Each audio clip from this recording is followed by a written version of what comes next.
Thanks for tuning into this episode of FinTech Focus TV, powered by Harrington Starr, the global leaders in financial technology recruitment. Head over to the Harrington Starr website where you'll be able to find all the latest jobs in financial technology across the globe. You'll also be able to download the latest issue of the Financial Technologist magazine, including the Top 1% Workplace Awards. Finally, if you're looking to grow your team, please get in touch. Enjoy the show.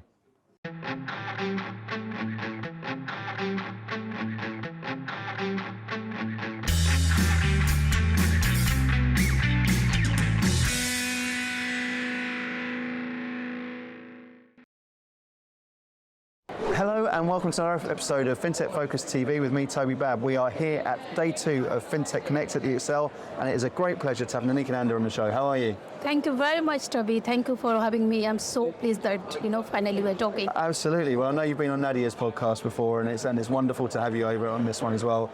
You've been the star of the show over the course of the last 2 days, I believe. I think you've been speaking on numerous different panels. You've got another one to come later on today, so we're going to dive into a little bit of that, but also sort of explore your story and find out a little bit more. So before we get into numerous different subjects about what's happening in the world of FinTech at the moment and everything you've been talking about, tell us a little bit about yourself. What's your background? Yeah, I think a lot of people, they know me by this time. I'm Ninika, and I consider myself as a leader. Over 20 years of experience in the industry. I have a very interesting story, very unique, very authentic story. Born and brought up a different country, which is India, and where I lived almost 30 years. And moving to this country where I live with my family, where I am kind of settled, you can say, although I don't believe that life should be settled, and where I work. Throughout this journey, I have experienced a lot of, different culture, diversities, as well as my life has taken me to different part of the corner of the world, which is profoundly benefited. So I believe wherever I go, I take that inclusiveness because that's something which I feel very, very beneficial. And wherever I go, I try to promote that. I think that's a really interesting point to sort of start off on, isn't it? Because I know you're very passionate about inclusion and diversity, etc., diversity. Tell me a little bit about your, where you see that benefit. You've obviously had a sort of, pretty spectacular career all the way through things, and I think that's been about embracing diversity and sort of, creating those cultures that allow people to really thrive in it. Tell me your thoughts there.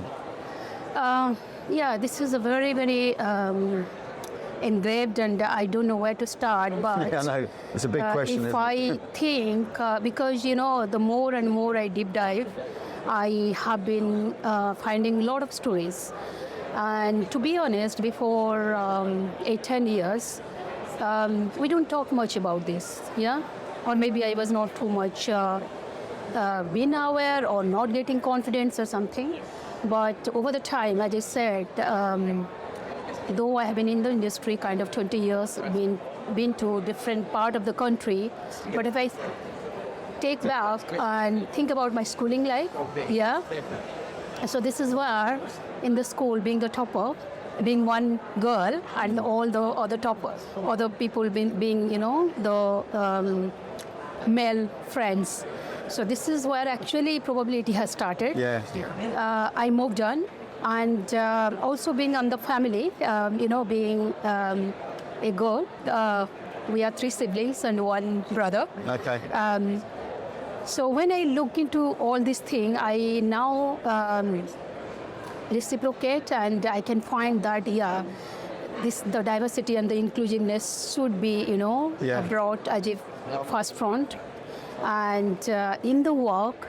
I have been, as I said, whether US or UK, European country or India, I see the more and more diverse your team, your leadership, your company, they are looking into this. It is more productive.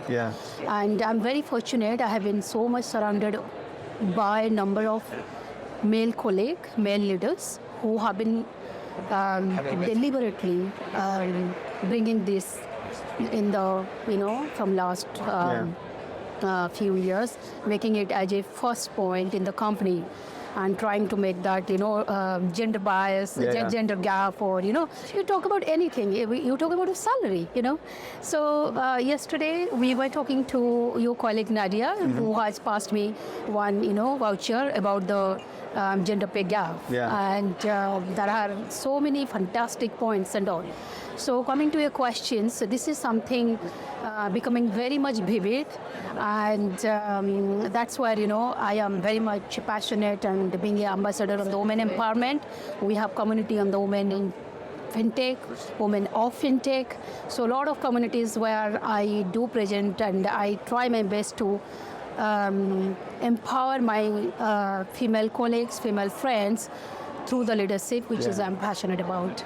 I think that's something which people have been, you can really see and feel that there's a community here that sort of is very passionate about helping each other and growing careers and growing leaders within the space, which I think then sets the role models for other people to then come through and improve that perception. When you're talking about childhood and, it being sort of very, particularly around, I guess the IT sector has been very male dominated. And I think as we start to see more and more role models come through, more and more the doors open to that sort of play as well. And that support system, particularly through some of the work that Nadia's been doing, you can see where it comes through, that there is a real ambition to help each other. And as you say, sort of changing the view of the world where people are looking to embrace that diversity, not because it's a box-ticking exercise, but because it's an opportunity for businesses to come out there and do a hell of a lot better and perform better with diversity of thought and diversity of thinking, creating better environments for people to thrive. So you mentioned it before that you've been doing a lot of speaking. You've been coming out there and sort of spreading the message and spreading the gospel a little bit. Tell me a little bit about what your conversations have been over the last 2 days here at FinTech Connect. I think I'm enjoying, speaking and talking about the things which I have already done, which I have been learning. And this is a great platform where, not only share, but also learn. So that's how, we can embrace the knowledge and what is happening around us and then, move on. Yesterday we had a fantastic discussion on the panel with other colleagues from different other industry leaders. We talked about the FinTech, embedded finance, BNPL, how the technology is helping in terms of basically on the Gen Z, and how the innovation is helping everyone, in that payment ecosystem, not only the banks, the merchants, the payment service provider, and the SMEs. And how the traditional way of, if you remember, to be honest, if you go to parents or dad and all, they know only that you can take the money from the bank or you can lend from there. But now it's not that on the fingertips. It has been embedded in the customer journey, that BNPL. So getting everything in one package, and how this innovation technology in terms of you talk about the AIs, you talk about the APIs, how this is giving a very frictionless, seamless customer journey, understanding the pain point of customer. And data, data is the key, understanding that data and understanding the move of your customer and embedding that your product or services. So that is the key. That is where we have to follow the customer. And again, you talk about the COVID. This is something fascinating topic. The reason I'm talking, in the COVID, the customer behavior is really changed. So we have never thought about the behavior. Maybe, it would have come, but not so vigorously, so early. So COVID has given us a number of use cases, brilliant use cases. I remember during the COVID, I have been working with Tesco, leading their transformation, product transformation for international market, which is Ireland, Hungary and all. And quickly we have been identified the number of new use cases, working on the API, embedding that digital, journey, digital features and functionality on the customer journey, and serving more than 60 million of customers in the Tesco. So coming to your questions, all this, payment is vast.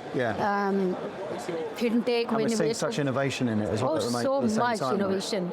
And all driven by that sort of frictionless process of making it easier for the consumer. And I think there are so many wins that we can look at in that sort of space that allow us to sort of create an ecosystem that allows everyone to thrive. In the process. I think it's a really exciting.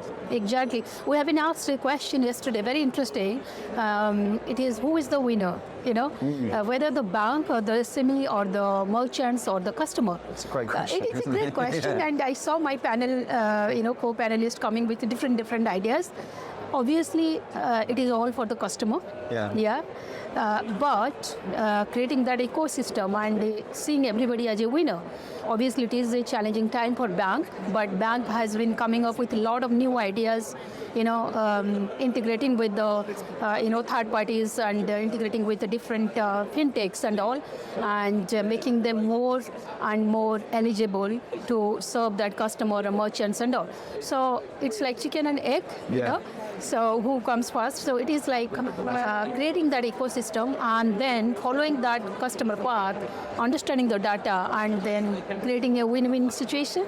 So that's very interesting. I think that if I was to, without wanting to sit on the fence too much, if I was to answer that question as I was saying it, I hadn't thought about it. Where are the winners?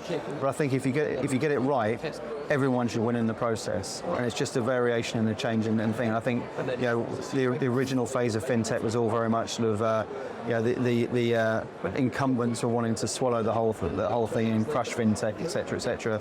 The challengers were looking to come in there and attack the banking establishment, etc. I think what we've moved into is a world there where the consumer has to be the ultimate winner in the whole place, but also you want to have an ecosystem where everyone's winning. And I think with innovation and with technology in the space, that's where we're heading. So again, I would like to a little bit touch upon the doing the things in the right way. So in my because I'm very passionate on the leadership, I still learn. And whatever I learn, I try to share. So learning is very much embedded in the whatever you do. And doing the right thing is something. Not every time we do the 100% right thing. So that is where throwing yourself to challenge, and this is where the innovation comes. And it's okay if it is not right from the day one. But if you learn from there, and see that data, what is coming, take that feedback, and again embedded that in your journey. Absolutely. Whether it is a service, product, or customer journey, and then go to the rightness. So this is where basically understanding the market, understanding your customer, understanding the competitors, and defining your USP, unique selling point, and then you may not target everybody 100%, but you can be stronger in your USP, and this is where you can win. Absolutely. Well, look, it looks like an exciting time for the whole space in 2024. It's been wonderful sharing your views on it today. Look forward to hearing what you've got to say later on as well. Ninika, it's been an absolute pleasure having you on the show. Thanks so much for coming on. Thanks for having me. Thank you all for watching. We'll see you soon on the next episode of FinTech Focus TV. Bye now. Thank you.